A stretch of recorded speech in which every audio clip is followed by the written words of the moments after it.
Et vous débarquez dans leur petite maison, dans leur petite vie, et c'est un...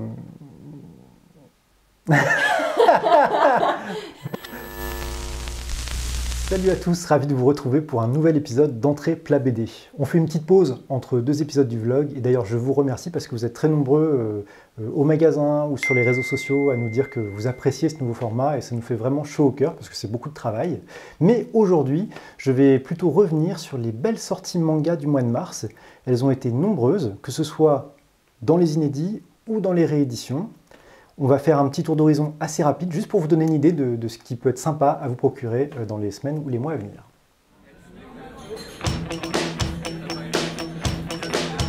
Et on commence tout de suite avec Boko, sous-titré Stratège, paru aux éditions Vega Dupuis. Alors, sous-titré Stratège, puisqu'en fait le titre était déjà paru il y a une vingtaine d'années chez Tonkam. Les droits étaient libres et Vega Dupuis a eu l'excellente idée de les récupérer pour publier cette intégrale qui sera en 11 tomes. Boko, ça raconte l'histoire d'un génie tactique et militaire qui va mettre son intelligence au service de peuples dans le besoin, qui sont confrontés par exemple à des invasions de plusieurs milliers de soldats. Alors forcément, on pense un peu à Kingdom, hein, puisque ça se passe dans la Chine antique, mais on va également penser aux œuvres de Hiroshi Hirata, l'auteur notamment de L'âme du Kyudo, pour le côté un petit peu vintage du dessin, et une histoire qui est très travaillée. Enfin, moi vraiment j'ai adoré, je trouve ça captivant. Si vous êtes sensible à ces sujets, franchement n'hésitez pas, c'est un vrai chef-d'œuvre.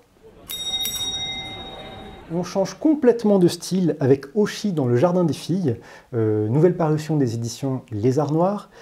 Oshi dans le Jardin des filles, ça raconte donc l'histoire d'un professeur principal d'une classe de seconde dans un lycée pour filles. Alors comme ça paraît hyper cringe, mais en fait pas du tout. C'est un des mangas les plus bienveillants, tendres et décalés que j'ai lu ces derniers mois. Donc avant de vous jeter dessus, je vous conseille quand même de lire une dizaine de pages pour voir si l'ambiance et le côté vraiment très absurde, c'est vraiment l'humour japonais à son paroxysme, hein, dans le côté absurde, le non-sens littéralement. Mais si vous y êtes sensible, alors foncez parce que c'est vraiment une pépite. Eh bien non, ce n'est pas un nouveau Lovecraft adapté par Gutanabe Shikiun, c'est Bibliomania et c'est publié chez Mangetsu. Bibliomania, c'est un des trucs les plus dingues que j'ai lu ces derniers mois. Pour simplifier, on va dire que c'est une espèce de relecture d'Alice au Pays des Merveilles, mais alors graphiquement, je me suis pris une baffe monstrueuse. Il y a une inventivité graphique, on est vraiment plongé dans un véritable cauchemar, un cauchemar qui a l'air sans fin, parce que c'est un enchaînement de situations plus rocambolesques, plus absurdes et grotesques les unes que les autres, mais on est totalement captivé, comme hypnotisé par l'action qui se déroule sous nos yeux. Voilà, véritable ovni également, que je vous conseille vivement. En plus, il faut reconnaître que bon, alors la finition fait beaucoup penser à du Ki-hoon, mais il y a un très beau travail, c'est un très bel objet qui devrait orner votre bibliothèque. Et on en remet pour finir une couche avec le Lézard Noir qui vraiment nous a gâtés au mois de mars avec Hirayasumi. Hirayasumi, c'est le chouchou, c'est le doudou de nombreux lecteurs.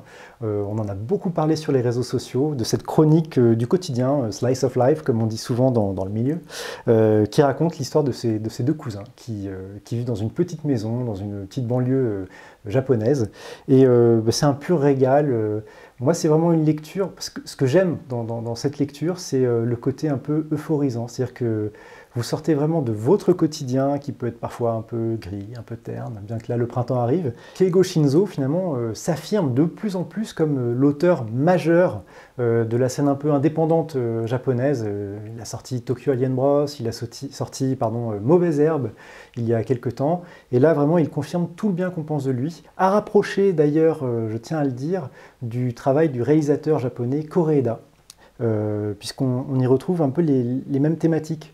Le côté chronique sociale sur un petit peu les marginaux, les laissés pour compte de la réussite japonaise.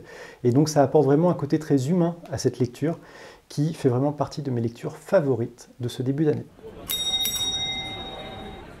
J'attends maintenant vos propres coups de cœur du mois de mars en commentaire de cette vidéo. Et si vous avez été convaincu par cette présentation, n'oubliez pas que tous ces albums sont disponibles à la librairie BD16 ou sur notre site internet librairiebd16.fr. À très bientôt.